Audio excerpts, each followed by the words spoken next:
했는지 성령을 주신 목적에 대해서 우리 알아보려고 합니다. 오순절 날 제자들이 성령을 받았어요.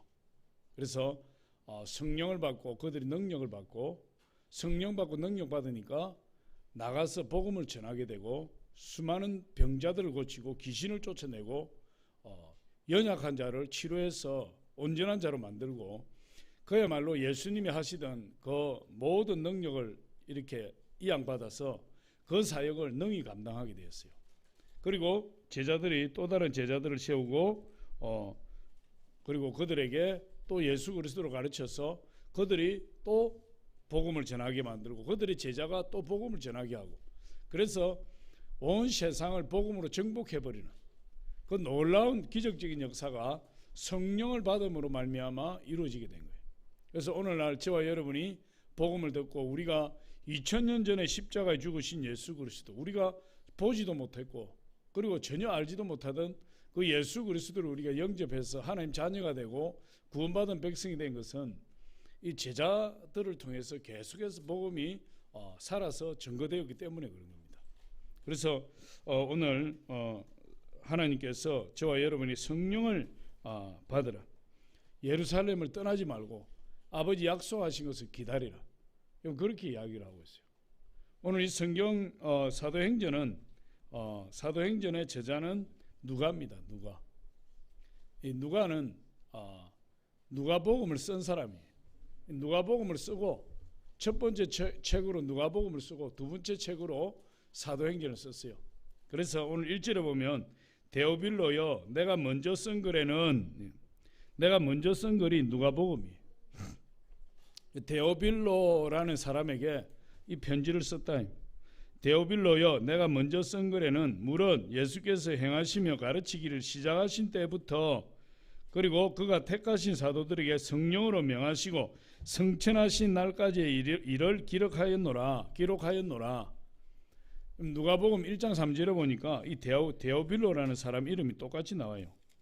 누가복음 1장 3절에 보니까 이 모든 일을 근원부터 자세히 미루어 살핀 나도 데오빌로 각하에게 차례대로 써 보내는 것이 좋은 줄 알았노니 이렇게 데오빌로라는 사람에게 누가복음을 써서 보냈고 두 번째 편지로서 이 사도행전을 써서 보냈는데 첫 번째 누가복음에서는 뭘 썼느냐 하면 예수님이 사도들을 택하시고 그리고 사도들에게 성령으로 명하시고 성천하실 때까지의 일을 기록했다.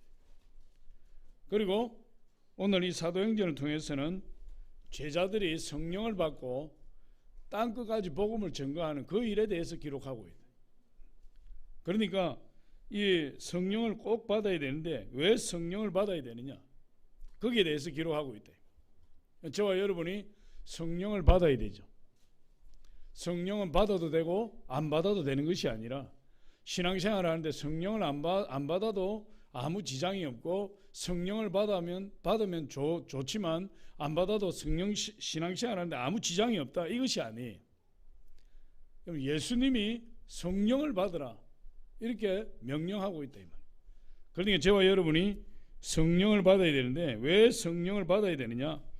성령을 주신 목적 거기에 대해서 오늘 몇 가지 우리가 알아보려고 합니다. 첫 번째로 성령을 받아야 깨닫기 시작한다. 성령을 받아야. 할렐루야. 성령이 오시면 하나님 말씀을 깨닫게 해주시고 기억나게 해주시고 모든 이치를 깨달아 아는 역사가 우리 가운데 생기는 거예요. 성령이 임하면. 그래서 성령님의 사역은 깨닫게 하시는 사역이다. 만약 성령께서 우리에게 오시지 않으셨다면 우리는 깨달을 수가 없어요. 깨달을 수가 없으니까 우리가 죄인이라는 사실을 깨닫지 못해요. 여러분 우리가 전도할 때 세상 사람들에게 나가서 당신은 죄인입니다. 회개하고 구원받으십시오. 그렇게 이야기를 하게 되는데 그렇게 이야기하면 대부분의 세상 사람들이 뭐라고 반응하느냐? 내가 왜 죄인입니까? 나는 착하고 선하게 사는데 내가 왜 지옥 갑니까? 그렇게 이야기를 한다.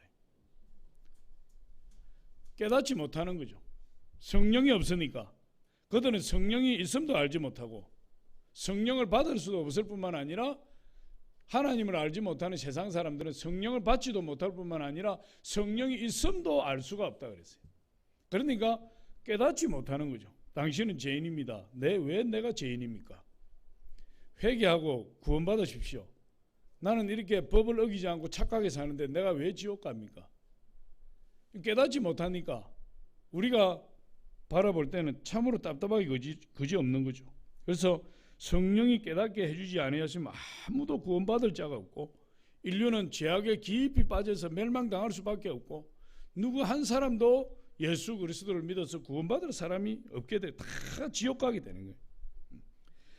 그런데 성령께서 우리의 이런 상태를 아시고 죄와 멸망받을 상태, 지옥 갈 수밖에 없는 그런 상태를 아시고 우리에게 깨닫게 해주셨다. 그걸 깨닫게 되면 내가 죄인이구나, 내가 구원받을 수 없는 죄인에 불과하구나. 그것을 깨닫는 사람은 누구에게로 가게 되느냐? 결국 성령께서 그 사람을 깨닫게 하셔서 예수 그리스도께로 인도해 주신다. 우리의 구원자 되시는 예수님을 만나게 해주시고, 예수님 만난 사람은 죄 문제가 해결되고 지옥 문제가 해결돼서 영원한 천국 백성이 되고 이 땅 가운데 하나님 자녀된 권세로 살아갈 수 있도록 해주신다. 그러니까 성령이 깨닫게 해주셔야 누구를 찾는 거죠? 예수님을 찾게 된다. 예수님을 깨닫게 해주지 아니하시면 예수님을 찾을 수가 없는 거예요. 그래서 하나님의 말씀을 깊이 주의하는 자, 하나님 말씀을 깊이 묵상하는 자, 성령의 음성을 들어요. 성령의 음성. 성령의 음성을 듣고 예수님을 영접하고 구원을 받게 됩니다. 그래서 성령님은 우리를 깨닫게 해주신다. 이 성경에 보니까 성령이 귀 있는 자는 성령이 교회들에게 하시는 말씀을 들을지어다. 우리 사람에게는 귀가 두 개가 있어요. 오른쪽 귀, 왼쪽 귀. 귀가 두 개가 있는데 귀가 고장나지 않는 이상 세상의 소리를 다 들어요. 옆 사람 이야기하는 소리를 다 들어요. 그런데 영적인 소리는 다른 거예요. 귀가 두 개 있을지라도 영적인 통로가 막혀 있으면 성령의 음성을 들을 수가 없어요. 성령이 하시는 말씀을 들을 수가 없어요. 그래서 귀 있는 자는 성령이 교회들에게 하시는 말씀을 들을지어다. 여러분, 성령의 음성을 듣고 있습니까? 하나님의 말씀을 통해서 성령의 음성이 들려오십니까? 여러분, 살아가는 환경을 통해서 성령의 음성이 들려오십니까? 여러분, 말씀을 읽을 때 성령의 내적 음성이 들려오십니까? 성령의 음성을 듣지 못하면 주의 자녀가 아니라고 이야기하고 있어요. 내 양은 내 음성을 들으며 나는 그들을 알며 그들은 나를 따르느니라. 내 양은 내 음성을 들으며. 우리가 예수님의 자녀라면 누구의 음성을 들을 수 있습니까? 예수님의 음성을 들을 수 있는 거죠. 우리가 하나님의 자녀라면 누구의 음성을 듣습니까? 성령의 음성을 들어야지. 내 양은 내 음성을 듣는다. 내 양은 내 음성을 들으며 예수님은 그들을 알며 그들은 예수님을 따르느니라. 성령의 음성을 들어야, 예수님의 음성을 들어야 다른 목동을 따라 안 가는 거예요. 다른 목동을. 이스라엘은 이 양우리를 공동으로 쓰는데 어떤 목동은 양을 50마리 집어넣고 어떤 목동은 20마리 집어넣고 어떤 목동은 100마리를 집어넣고, 그럼 그 우리 안에 막 수백 마리가 주인이 따로 있는데 수백 마리가 얽혀서 하룻밤을 지내는 거예요.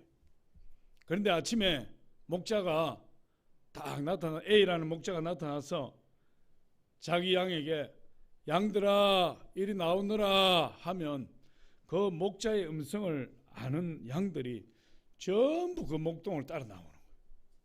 그러면 거기에 수백 마리가 뒤섞여 있어도 한 마리도 다른 목자를 따라가지 않는다. 왜? 주인의 음성을 아니까. 그걸 비유해서 예수님이 말씀하시는 거예요. 내 양들은 내 음성을 듣는다. 그리고 내 음성을 듣는 내 양들은 나를 따라 나온다. 그러니까 성령의 음성을 듣지 못하는 자는 어떻게 됩니까? 엉뚱한 주인 따라가는 거예요. 신천지 주인 따라가고, 하나님 어머니 주인 따라가고, 저 이슬람 주인 따라가고, 불교 주인 따라가고, 힌두교 주인 따라가고, 엉뚱한 데 따라가는 거예요. 엉뚱한 데. 왜? 주인의 음성을 모르니까. 여러분 요한복음 10장 27절에 보니까 이렇게 이야기하면 내 양은 내 음성을 들으면 나는 그들을 알며 그들은 나를 따르느니라. 그리고 10장 28절에 보니까 내가 그들에게 영생을 주노니 영원히 멸망하지 아니할 것이요 또 그들을 내 손에서 빼앗을 자가 없느니라. 내가 그들에게 영생을 주노니 예수님이 그들에게 영생을 주는데 그들이 누굽니까? 성령의 음성을 듣고 예수의 음성을 듣고 예수를 따르는 자들, 그들에게 영생을 준다 이 말. 할렐루야. 그러니까 기가 두 개 있다고 해서 안심할 일이 아니에요. 난 기가 두 개 있으니까 다 듣는다, 안심할 일이 아니에요. 성령의 음성을 듣느냐, 내적 울림이 있는 그 성령의 음성이 들려오느냐, 말씀을 읽을 때 말씀을 통해서 역사하시는 하나님의 음성을 듣느냐, 기도할 때 성령의 음성이 들려오느냐, 그 자가 구원받은 자다. 그렇게 이야기하는 거 아니에요? 영원히 멸망하지 아니할 것이요. 성령이 오시면 우리를 깨닫게 해주시는데 뭐에 대해서 깨닫게 해주시냐? 특별히 죄에 대해서 깨닫게 해주시는, 죄에 대해서. 우리가 예수님 믿으면 예수님 닮게 되잖아요. 예수님 닮게 되면 새 생명, 새 사람으로 거듭나게 되는데 그러기 위해서는 철저하게 죄를 해결해야 돼요. 예수님 닮아야 되는데 여러분 죄를 매일같이 죄 가운데 빠져 있으면 그 어떻게 예수 닮아갑니까? 예수님 거룩하신 분이고 죄가 없으신 분이고 우리와 똑같이 고난을 당하셨을 때 죄는 없으시니라. 할렐루야. 예수님 죄가 없으신 분이에요. 거룩하신 분. 하나님도 내가 거룩하니 너희도 거룩하라. 우리가 예수를 닮아간다는 것은 죄로부터 깨끗하게 되는 거예요. 그래서 새 사람이 되는데 이 죄를 철저히 회개하고 멀리해야 돼요. 그럼 죄가 자꾸만 이 우리 삶을 끌어내리는 겁니다. 영적인 생활에서 우리 삶을 자꾸 끌어내려요. 그럼 죄가 있는 사람 치고 하나님과 가까이 가는 사람 없습니다. 아무리 사람에게 속여도 하나님은 우리 중심을 아시기 때문에 죄가 있으면 하나님과 자꾸 멀어지게 되고 자꾸만 가운데 뭐가 세워집니까? 장벽이 세워지죠. 장벽이. 하나님과 우리 사이에 장벽이 세워져서 하나님 말씀하셔도 들을 수가 없고 하나님이 축복하셔도 받을 수가 없고 하나님이 응답하셔도 들을 수가 없어요. 죄의 담이 가로막혀서. 그러니까 이 죄로부터 우리가 회개하고 멀리해야 돼요. 그러면은 예수 그리스도를 닮는 새 사람이 되는 겁니다. 근데 내가 죄가 있다 하는 것을 누가 깨닫게 해주십니까? 성령이 깨닫게 해주신다. 성령이. 그래서 성령으로 예민하지 아니하면 죄를 지어도 죄가 죄인 줄 몰라요. 세상 사람들은 이 헌법에 저촉되지 않으면 죄가 죄인 줄 몰라요. 저도 그랬어요. 남 욕하고 저 사람 꼴 보기 싫으니까 속으로 욕하고 저주하고 한 번도 죄라고 생각해 본 적이 없대. 내가 그 사람 상처를 입힌 것도 아니고 재산상에 손해를 입힌 것도 아니고 그 사람 앞날을 가로막은 것도 아니고 내가 속으로 욕했는데 속에 욕했는데 뭐 그게 죄냐고 한 번도 죄라고 생각 안 해봤다 이 말이에요. 그런데 예수 믿고 성령 받으니까 이것이 엄청나게 큰 죄예요. 엄청나게 큰 죄예요. 남 욕한 거, 원망하고 불평한 거, 시기하고 질투한 거, 이게 뭐 헌법에 저촉되지는 않지만 하나님의 영적인 법칙에 딱 저촉이 되는데 얼마나 큰 죄인지 알아요. 얼마나 큰 죄인지. 성령이 그걸 깨닫게 해주시다. 성령이. 할렐루야. 성령에 충만하면 성령이 세례를 받으면 죄에 예민해지는 겁니다. 우리나라가 1907년도에 평양 부흥운동이 일어나서 전국을 성령으로 휩쓸게 되었는데 그때 1907년도 평양 부흥운동이 일어나게 된 계기가 이 두 군데서 그 원인을 찾을 수가 있어요. 첫 번째로는 선교사들의 기도였습니다. 캐나다 선교사로서 강원도에서 선교하던 이 하디 박사라는 분이 몇 년 동안 이 한국에 와서 선교했지만은 한 사람도 구원받는 사람이 없었어요. 그래서 너무 답답했어. 선교사로 왔는데 한 사람도 구원하지 못하니까. 그래서 이 원산 선교사들이 기도 모임이 있었는데 그 기도 모임에 참석해서 기도를 하게 되는데 그때 기도하다가 성령을 받아버려요. 성령을 받고 보니까 자기의 선교의 동기가 잘못됐다. 선교의 동기를 반성하고 죄를 자복하고 회개하고 불같은 성령을 체험하고 성령의 불이 붙어서 세계 운동을 일으키기 시작한 거예요. 그리고 이 또 하나는 평양 장대인교회에 이 길선주 장로가 심호하고 있었는데 이 길선주 장로님이 우리나라 시국이 아주 위험하니까 일제로부터 위기를 당하니까 성도들을 데리고 새벽에 기도하기 시작했어요. 300명, 500명이 모이기 시작했어요. 그런데 300명, 500명이 모여서 나라와 민족을 위해서 기도하고 새벽 기도회로 그때부터 시작이 되었는데 이게 막 밤중까지 기도가 계속이 돼요. 밤 되니까 얼마가 1,500명이 모여요. 평양 장대인교회에 1,500명이 모였는데 그렇게 뜨겁게 기도하고 오랫동안 기도해도 이 길선주 장로 마음속에 큰 납덩어리가 달려있는 것처럼 무거운 거예요. 마음이 무거운 거예요. 그래서 어느 날 밤에 1,500명 모인 회중 앞에 나가서 이 길선주 장로가 공개적으로 자기 죄를 회개했어요. 공개적으로 자기 죄를 회개하고 났는데 세상에 그때부터 1,500명의 사람들이 차례대로 나와가지고 자기의 죄를 공개적으로 다 회개하기 시작하는 거예요. 친구 돈을 떼먹은 거, 친구 부인을 겁탈한 거, 처벌 둔 거, 막 남한테 부끄러워서 이야기할 수 없는 죄들을 공개적으로 고백하기 시작했어요. 그랬더니 그 교회에 어떤 역사가 일어나느냐, 죄를 고백하자 무겁게 짓누르던 장벽이 무너지고 성령이 놀랍게 역사하시는데 이 길선주 장로를 시작으로 온 교회 죄를 회개하는 고백이 맨날 며칠 동안 이어져서 교회 안에 신비한 힘과 강력한 성령의 임재를 피부로 느낄 수 있게 되었고 교인들은 눈물과 감격으로 밤을 새워 기도하기 시작했다. 통회와 울음소리는 서름의 폭발이 아니라 성령의 임재에 압도당한 넘치는 영혼의 찬양 물결 같았다. 그렇게 기록하고 있어요. 그러니까 성령이 막 죄를 깨닫게 해주시고 죄를 깨닫게 해주시니까 그 죄인들이 견딜 수 없어서 말하기조차도 부끄러운 죄들을 다 드러내버렸어요.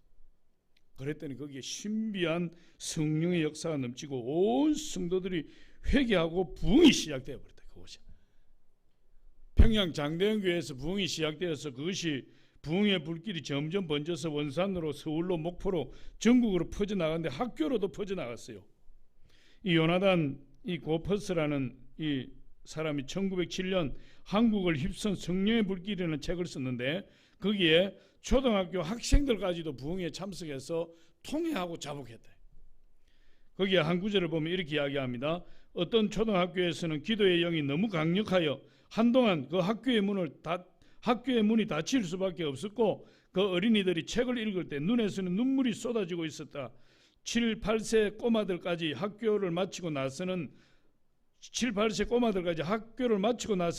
거리에 나가 행인들의 옷소매를 붙잡고 눈물을 흘리며 예수 믿으라고 예언했다.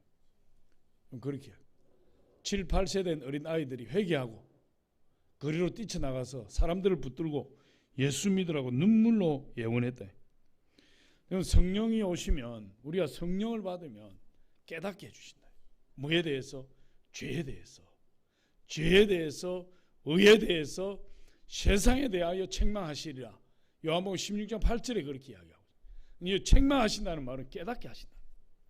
성령이 임하면 죄에 대해서 깨닫게 되는 거예요. 할렐루야. 근데 그 죄가 뭐냐? 죄 중에 가장 큰 죄가 뭐냐? 예수를 믿지 않는 죄다. 예수를 믿지 않는. 우리는 살인을 저질러야 큰 죄라고 생각하고 도둑질을 해야 큰 죄라고 생각하고 나라에 반역을 해야 큰 죄라고 생각하는데 성경은 그거보다 더 큰 죄가 있다. 그게 뭐냐? 예수를 믿지 않는 죄. 죄 중에 가장 큰 죄, 뿌리의 죄. 예수를 믿지 않는 죄. 그걸 성령이 깨닫게 해주신다. 할렐루야. 세상 사람들은 그걸 몰라요. 아무리 나가서 예수 믿어야 구원받습니다 해도 깨닫지 못하니까 내 주먹을 믿지, 내 돈을 믿지, 내 건강을 믿지. 그렇게 나가는 거예요. 그 다음에 두 번째로 성령이 우리에게 성령 주신 목적이 뭐냐? 두 번째로 보니까 그리스도의 증인이 되게 하기 위해서라. 그리스도의 증인. 하나님께서 성령을 주신 목적은 하나님의 권능을 받고 능력 있는 그리스도의 증인이 되라고 하죠. 그러니까 저와 여러분이 성령을 받으면 어떤 사람이 되는 거죠? 능력 있는 그리스도의 증인이 되는 겁니다. 증인이 뭐죠? 증인은 목격자예요. 목격자. 증인은 이제 법정 용어인데 목격자예요. 증인이 되려면 어떤 사건의 목격자예요. 그래야 법정에서 진술을 하지. 자기 본 것을 진술해야 돼. 증인은 선서하고 자기가 본 거, 경험한 거, 그거를 거짓 없이 진술을 해야 돼요. 그런데 사건을 보지도 않은 사람이 증인으로 가서 진술하면 그 거짓 증거가 되는 거예요. 힘도 없고. 하나님이 우리를 누구라고 이야기하는 거죠? 우리를 증인이다. 무슨 증인? 예수를 본 증인이다. 여러분 예수님 보셨습니까? 예수님 만났습니까? 그럼 증인이다. 2000년 전에 살아계신 예수님을 우리는 만나지 못했지만 하나님 말씀이 육신이 되어 오신 성령을 통해서 우리 예수 그리스도를 만났다. 성령으로 말미암아 예수 그리스도를 경험했고 성령으로 인하여 인격적으로 예수님을 만난 증인이에요. 그러니까 저와 여러분 능력 있는 증인이 되기 위해서는 성령을 받아야 돼. 성령의 충만함을 받아야 되는 거예요. 그래서 예수님은 보니까 성령으로 잉태하셨다. 성령으로. 예수님은 예수님의 어머니 마리아, 예수님의 육신의 아버지 요셉 두 분이 부부관계를 통해서 예수님을 출생한 게 아니고 예수님은 성령이 강권적으로 마리아 몸을 통해서 잉태해버리셨다. 그래서 예수님이 출생하게 된 거예요. 예수님 공생애 시작하시기 전까지 성령과 함께 하셨다. 성령으로 잉태되신 분이니까. 그런데 이 예수님도 요단강에서 세례를 받기 전에 다시 말해서 성령이 임하시는 위에서 임하는 비둘기같이 불같은 성령을 받기 전에는 공생애를 시작하지 않았어요. 세례를 받고 성령이 임하고 나서 능력을 받고 그때부터 공생애 사역을 시작하게 된 거예요. 마태복음 3장 16절에 보니까 이렇게 이야기합니다. 예수께서 세례를 받으시고 곧 물에서 올라오실 새에 하늘이 열리고 하나님의 성령이 비둘기같이 자기 위에 임하심을 보시더니 사도행전 10장 38절에도 보니까 하나님이 나사렛 예수에게 성령과 능력을 기름 붓듯 하셨다. 성령과 능력을 기름 붓듯이 하셨다. 예수님에게 비둘기같이 성령이 임하셨다. 그리고 어떻게 됐습니까? 그리고 성령에 이끌려 광야로 가서 40일 동안 주야로 금식하시고 마귀의 시험을 이기시고 곧장 저 북쪽 나사렛에서 올라가서 비로소 사역을 시작했대. 예수님이 왜 30대까지 30세가 되기까지 사역을 하지 않은 이유가 뭐죠? 성령이 임하지 않으셨기 때문에.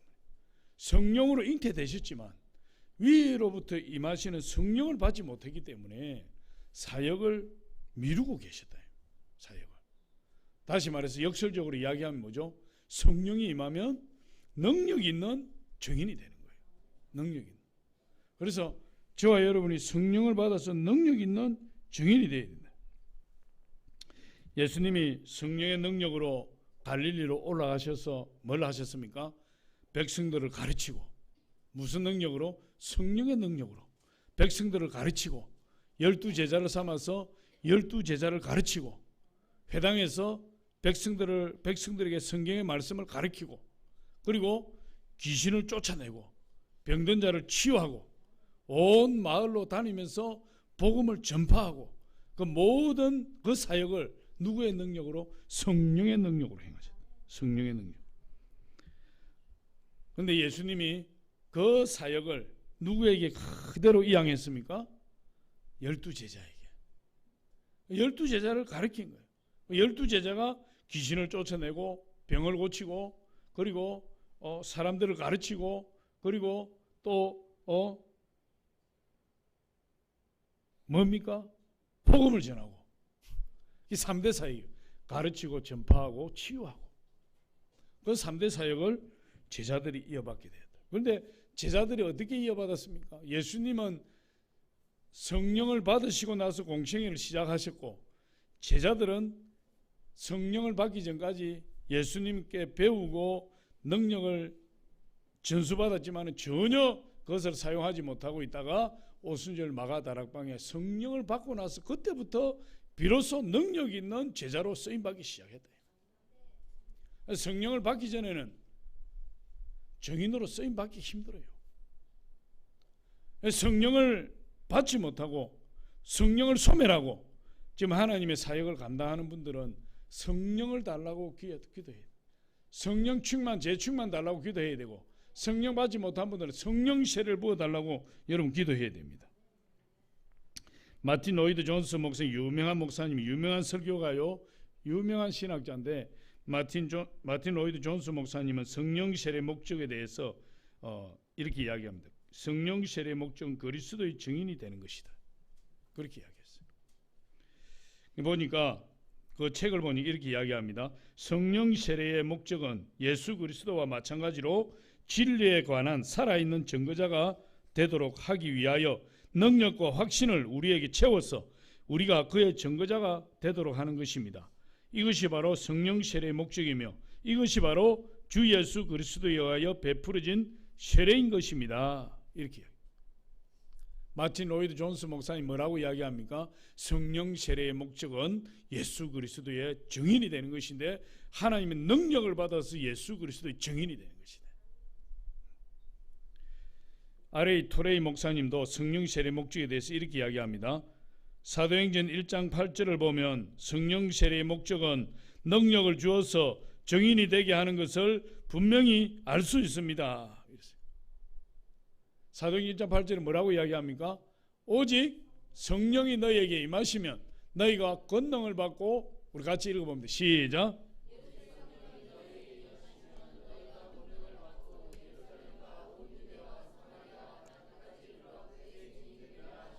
아멘. 그럼 저게 오직 성령이 너희에게 임하시면 가운데 다 빼먹고 오직 성령이 너희에게 임하시면 너희가 내 증인이 되리라. 내 증인이 되리라. 우리가 하나님이 성령을 우리에게 주시는 목적이 뭐냐? 예수 그리스도의 증인이 되도록. 예수 그리스도의 증인. 목적을 하나님 우리에게 예수 그리스도의 증인이 되도록 하는 목적을 우리에게 주셨다. 그럼 우리가 무엇을 위해 살아야 되는 거죠? 예수의 증인으로 살아야 된다. 예수의 증인으로. 할렐루야. 그럼 여러분, 증인은 진술하는 자라고 이야기했는데 자기가 본 것을 그대로 진술하는 자인데, 여러분 예수님에 대해서 얼마나 진술했습니까? 응? 만나는 사람들에게, 친구들에게, 친척들에게, 매일같이 일상적으로 만나는 사람들에게, 또 길 가는 사람들에게 얼마나 예수님을 진술해 봤습니까? 증인은 자기 만난 예수를 진술하는 사람이에요. 예수님이 성령의 권능을 받으시고 공적인 사역을 시작한 것처럼 제자들도 오순절 마가의 다락방에 성령을 받고 공적인 사역을 시작하고, 그 2000년이 지난 오늘날에도 저와 여러분이 성령 세례를 받고 공적인 사역을 시작해야 되는 거예요. 성령을 받지 못한 자들은 성령을 받아야 돼요. 성령을 소멸한 자들은 성령 충만, 재충만을 받아야 된다. 그래야 능력 있는 크리스찬이 되는 겁니다. 유세비우스는 교회 사가인데 그가 12제자의 순교 일지를 기록했어요. 그 순교 일지를 보니까 이렇게 이야기하고 있습니다. 베드로는 로마에 가서 전도하다가 십자가에 거꾸로 못 박혀 죽었습니다. 그럼 베드로는 그랬잖아요. 우리 예수님이 십자가에 못 박혀 죽었는데 나는 예수님처럼 죽을 수가 없습니다. 나를 거꾸로 못 박아주세요. 십자가에 거꾸로 못 박혀 죽었어요. 베드로의 동생 안드레는 그리스에 가서 전도하다가 아가야 성에서 X자 십자가형에 매달려 죽임을 당했고, 야고보 사도는 예루살렘에서 헤롯의 칼로 목베임을 당해 죽었고, 요한은 에베소에서 전도하다가 핍박을 받아 끓는 기름 감아 던져졌는데 그냥 성령의 역사로 막 끓는 기름 감아 튕겨 나와 버렸어요. 그래서 박해하는 자들이 깜짝 놀라서 죽이지 못하고 밤모습으로 유배해 버렸는데, 그 밤모습에서 예수의 계시를 받고 요한 계시록 기록합니다. 유일하게 12제자 중에 순교하지 아니하고 끝까지 자기 명대로 살은 사람이 사도 요한입니다. 빌립은 소아시아 부르기아에서 전도하다가 기둥에 매달려 죽임을 당했고, 바돌로메는 아르메니아 인도에 가서 전도하다가 십자가에 거꾸로 못 박혀 죽임을 당했고, 일설에 의하면 이 바돌로메는 산채로 껍데기가 벗겨져서 피투성이가 돼서 십자가에 매달려 죽었다. 예수 전가하다가 의심 많은 도마는 인도에 가서 전도하다가 창에 맞아 죽고, 마태는 이디오피아에 가서 전도하다가 목베임을 당했고, 알페오의 아들 야고보는 성전 꼭대기에서 밀쳐 떨어뜨림을 당해서 죽임을 당했고, 가나안인 시몬은 애굽에서 전도하고 유대로 돌아와서 전도하다가 활에 맞아 죽었고, 야고보의 동생 유다는 페르시아에서 전도하다가 또 활에 맞아 죽었고, 가론 유다 대신에 12제자의 반열에 오른 마띠아는 이디오피아에 가서 전도하다가 돌에 맞아 죽었다. 예수님의 12제자 연약한 자들이었지만 그들이 오순절 마가의 다락방에서 성령을 받고 그들이 능력 있는 그리스도인이 되니까 목숨을 아까워하지 않아, 죽음을 아까워하지 않아, 그리스도의 증인으로서 부담대의 복음을 전가하는 그런 사람이 된 것입니다. 성령 세례 받기 전에는 무서워서 도망다니고 다락방에 숨어 다니던 그들이 오순절날 마가의 다락방에 성령을 받고 성령의 권능을 받고는 복음을 위하여 목숨을 버리면서까지도 주님의 유언을 위해 살았던 그런 훌륭한 제자들이 됐어요. 어떻게 해서 그들이 예수 그리스도의 증인이 될 수 있었느냐? 성령을 받으니까. 할렐루야. 그래서 성령을 받으라. 세 번째, 왜 성령을 우리에게 주셨느냐? 세 번째 보니까 예수님의 인격을 본받아 예수님을 닮게 하시려고. 예수님 닮아야 돼. 예수님. 할렐루야. 예수님 닮는 것은 신학적인 용어로 성화라고 합니다. 성화. 성화라는 거룩할 성에 될 화자. 저 예수를 믿으면 점점 어떻게 되는? 거룩하게 된다. 거룩하게. 예수 닮는 것이 어떤 뜻이냐? 거룩하게 되는 겁니다. 예수님처럼, 예수님보다 거룩한 자가 없어요. 그래서 우리는 예수 그리스도를 영접하고 하나님 자녀가 되었으면 점점 거룩하게 변화되는데, 그 거룩하게 변화되는 과정을 뭐라고 이야기하는 거죠? 예수 닮아간다. 예수 닮아간다. 할렐루야. 성령이 임하면 생명 얻을 큰 회개가 임한다. 성령이 임하면. 사도행전 2장 37절로 38절 우리 같이 한번 읽어봅니다. 시작. 그들이 이 말을 듣고 마음에 찔려 베드로와 다른 사도들에게 물어 이르되, 형제들아 우리가 어찌할까 하거늘 베드로가 이르되, 너희가 회개하여 각각 예수 그리스도의 이름으로 세례를 받고 죄 사함을 받으라. 그리하면 성령의 선물을 받으리니. 죄에 대해서 죄에 대해서. 죄에 대해서. 성령이 임하면 큰 회개가 임한다. 회개. 성령이 임하면. 회개라는 것은 지금까지 내가 지은 모든 죄를 다 내려놓는 거예요. 용서함 받는 거예요. 얼마나 죄를 많이 지었겠어요. 알고 지은지 모르고 지은지. 내가 예수 알기 전에 죄라고 생각하지 않았던 흉악한 죄들. 사도 바울은 괴수 중에 내가 괴수요. 괴수 중에 내가 괴수. 그런 죄들을 다 회개하게 되는 거예요. 회개를 많이 하면 할수록, 죄가 사라지면 사라질수록 누구를 닮아가는 거죠? 예수님 닮아간다. 우리가 예수를 믿으면 천국 가는 것이 목적이 아니에요. 우리는 자꾸 천국 가는데 목적을 둔다. 당신 예수 믿는 목적이 뭡니까? 천국 들어가는 겁니다. 그 말은 마치 무엇과 같으냐면, 우리 어린아이에게 얘야 너 인생의 목적이 뭐니? 그렇게 물었을 때 그 아이가 이렇게 대답하는 것 같아요. 예, 저는 40세 되는 것이 제 인생의 목적입니다. 말이 좀 이상해요. 이게 되는 것 같은데 안 되는 것 같아. 그렇지 않습니까? 당신 예수 믿는 목적이 뭡니까? 예, 저 천국 가는 거 예수 믿는 목적입니다. 말이 되는 것 같지만 이상한 거예요. 예수 믿었으면 천국 가는 겁니다. 아이가 자라면 40세가 되는 거예요. 자동적으로 40세가 되는 겁니다. 우리 예수 믿었으면 자동적으로 천국 가는 거예요. 여러분 그렇지 않습니까? 당신 예수 믿는 목적이 뭡니까? 천국 가는 겁니다. 우리는 예수 믿는 목적이 천국 가는 것이 아니고 예수를 닮는 겁니다. 할렐루야. 이 세상에서 예수 닮는 것이 예수 믿는 목적이에요. 여러분 예수를 믿는데 전혀 예수 닮지 아니하고 날마다 죄짓고 세상 쾌락에 빠지고 술 먹고 노름하고 음란에 빠지고 막 세상에 취해서 그렇게 사는 사람이 예수 닮은 사람입니까? 한번 대답해 보시죠. 예수 닮는 사람 그렇게 삽니까? 아니죠. 그런 걸 자꾸만 밀어내고 그런 걸 자꾸 끊는 거예요. 자꾸 끊어요. 왜? 내 안에 성령이 계시니까, 거룩한 성령이 계시니까 자꾸만 죄가 싫어지고. 그래서 우리는 죄를 짓는 것보다 죄를 안 짓는 것보다 죄를 짓는 것이 더 힘들다니까.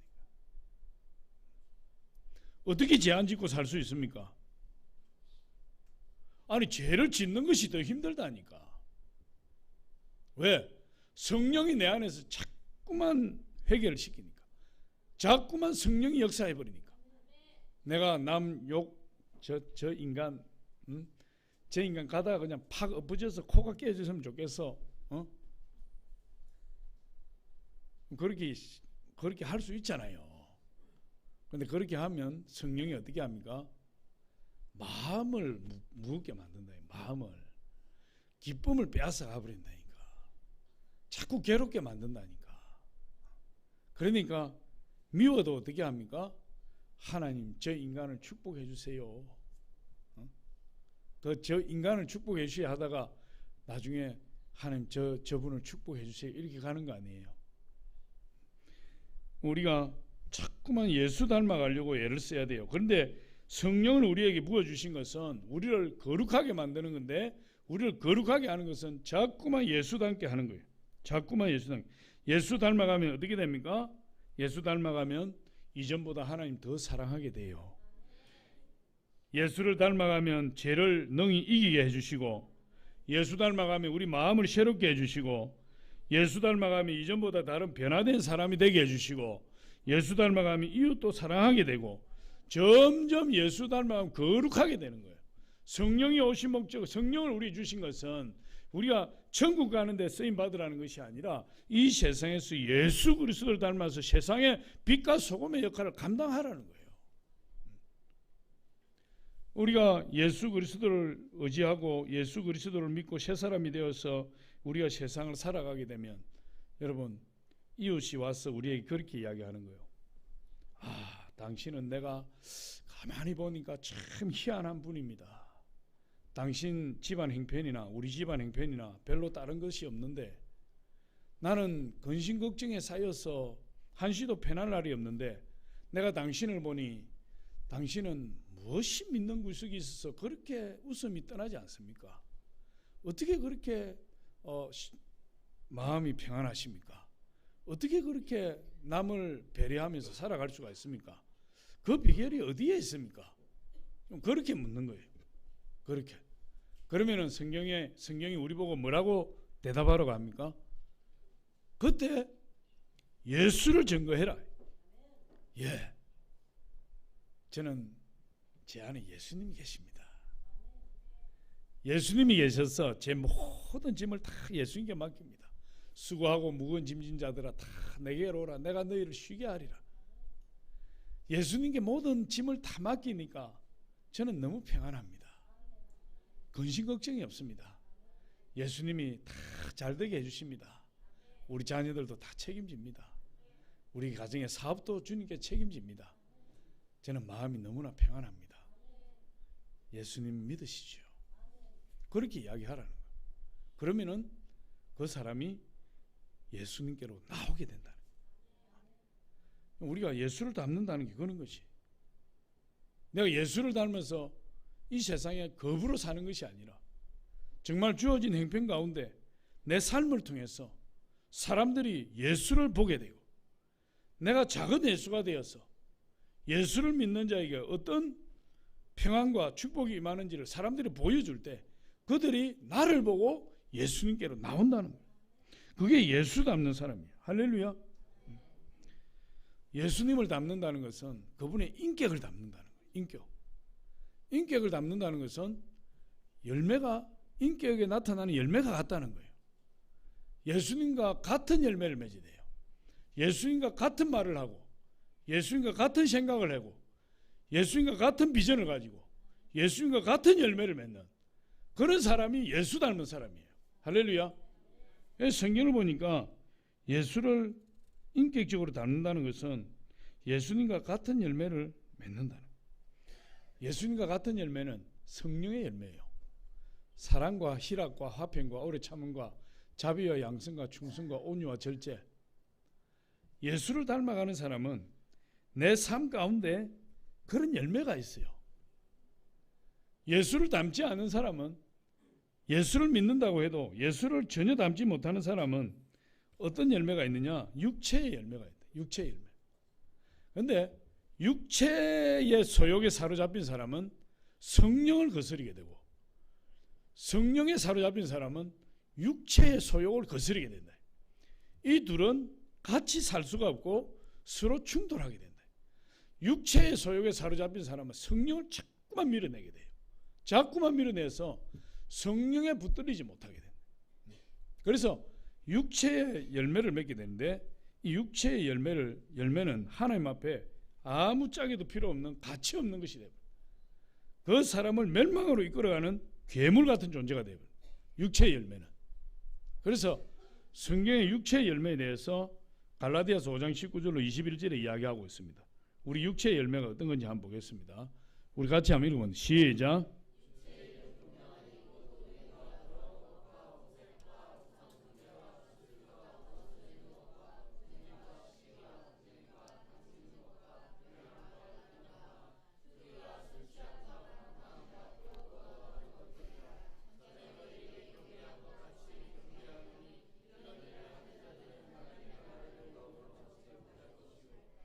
그러니까 성령으로 충만하지 못하면 성령세를 받지 못하고 육체의 소욕을 따라가는 자들은 전부 이 괴물 같은 열매가 그 인생 가운데 임하는 거예요.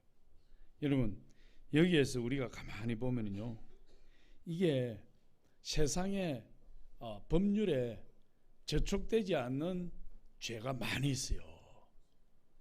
세상 사람들은 죄라고 생각하지 않는 죄들이 많이 있다고. 음행, 혼자서 뭐 더럽게 사는데 누가 죄라고 이야기합니까? 또 더러운 거, 호색, 우상숭배, 집안에 뭐 불상 갖다 놓고 뭐 남모 회랑교를 믿든 말든 그게 죄라고 이야기 안 하잖아. 주술, 뭐 점치고, 뭐 무당 데리다가 굿하고 그게 죄입니까? 분쟁, 시기, 분내고 당짓고 분열하고 이단, 투기, 술 취하고 방탕하고 술 취함 여러분 조심해야 돼요. 술 취함 술을 즐기면 안 된다.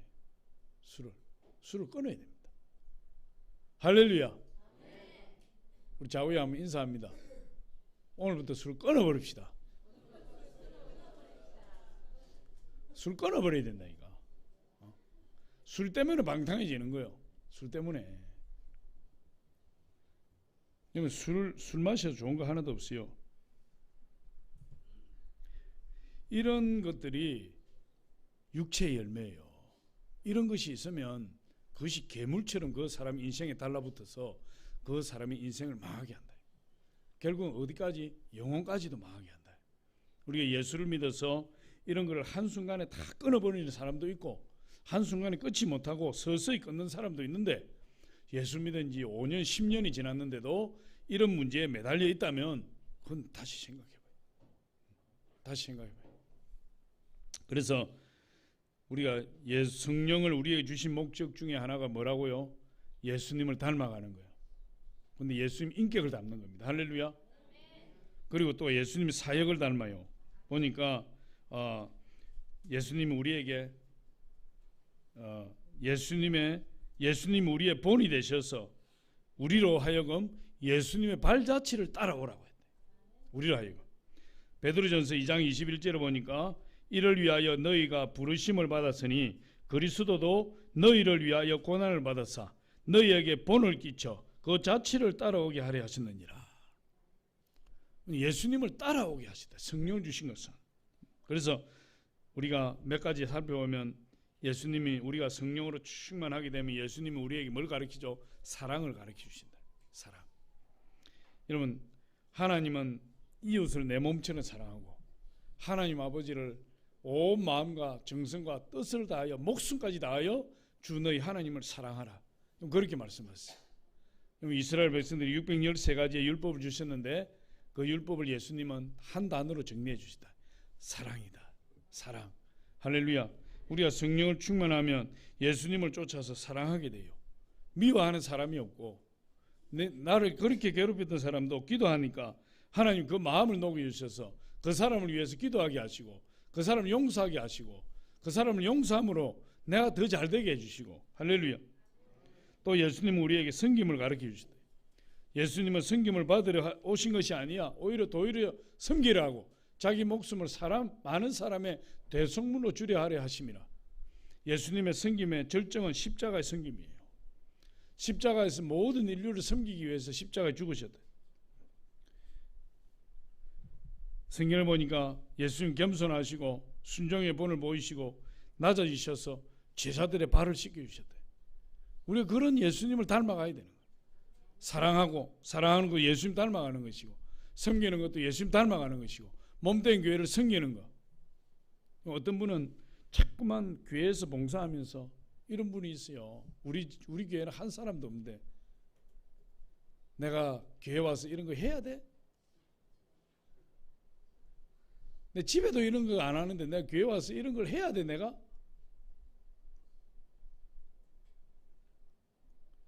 해야 됩니까? 안 해야 됩니까? 화장실 청소도 집에서는 안 해도 교회 와서는 하는 겁니다. 하나님 기뻐하시니까.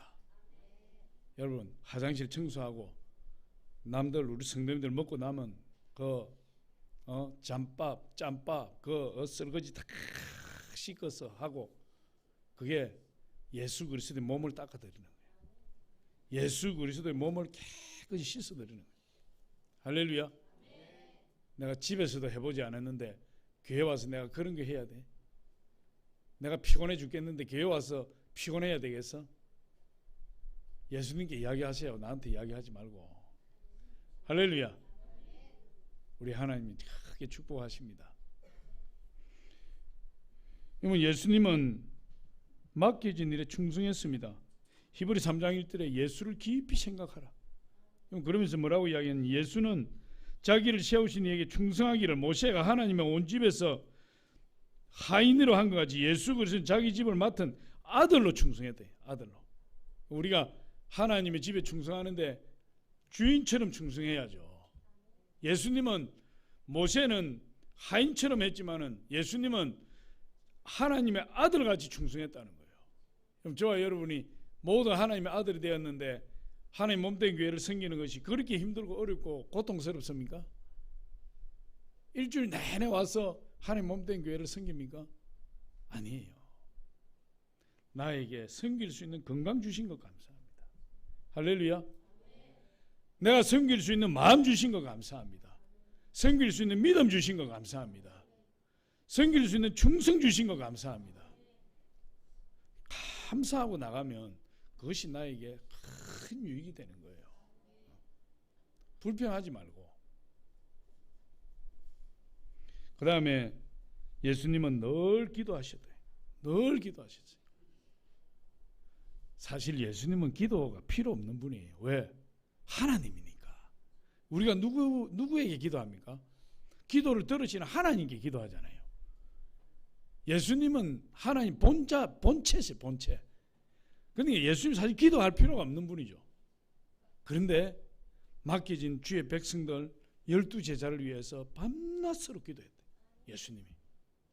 밤에도 기도하고 새벽에도 기도하고 밤낮으로 가리지 않고 예수님이 하나님 앞에 나가서 산에서도 동산에서도 새벽부터 밤까지 계속 기도했어요.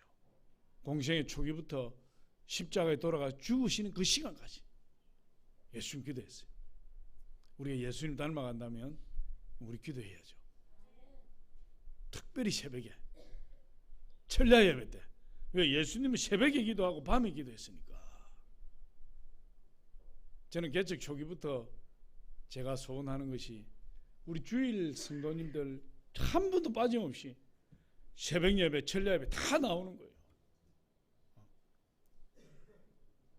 새벽에 몇 명 나오고 철야 예배 몇 명 나오고 그럼 주일날 이렇게 나오는 분들 다 어디 간 거예요? 다. 예수님을 닮아야 되는데 예수님 닮아서 기도 자리에 나와서 기도하고 하나님의 은혜를 입고 능력을 받아서 많은 사람들에게 영향을 끼치고 선한 영향을 끼쳐서 하나님 앞에 영광 돌리는 삶을 살아야 되는데 주일날 한번 일주일에 한번 1시간 예배 드리고 아담아 내가 어디에 있느냐? 어디에 있느냐? 제가 벗어섬으로 두려워하여 숨었나이다. 교회를 자꾸 나오면 능력 받고 죄를 이기고 할렐루야 나와서 기도하는데 하나님 거룩하게 해주시고 새벽 예배 장대현 교회가 새벽 예배 때부터 부흥의 불길이 일어나기 시작해요.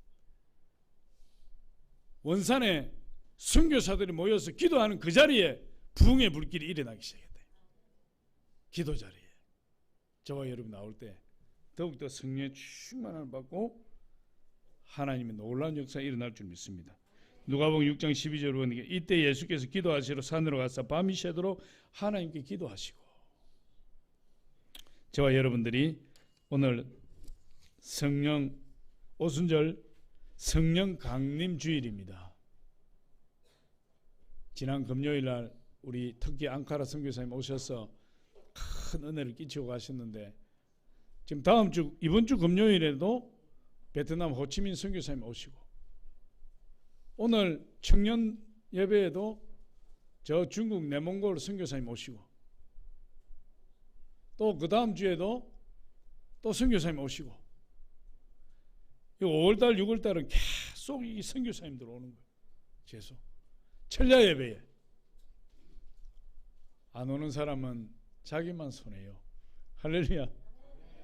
참석하셔서 큰 은혜 받으시고 성령 충만 받으시고 능력 받으시고 하나님 축복을 받아 빛과 소금의 역을 감당하시는 저와 여러분 되시기를 예수 이름으로 축원합니다. 우리 제가 할 말을 하려다가 까먹었는데 지난 금요일 날 앙카라 선교사님 오셔서 말씀 전하시는데 큰 은혜 받고 우리가 통성으로 기도할 때 우리 김금래 집사님이 그렇게 간절히 소원하던 성령의 불을 받아서 성령 받고 방언하고 할렐루야 그런 역사가 일어나기 시작하네요. 우리 집사님은 얼마나 기뻐서 집사님 하루에 1시간 이제 기도해야 됩니다. 2시간 3시간이라도 할래요. 하나님 능력이 임하고 치유가 임하고 기름 부으심이 넘치게 될 줄 믿습니다. 기도하겠습니다. 아버지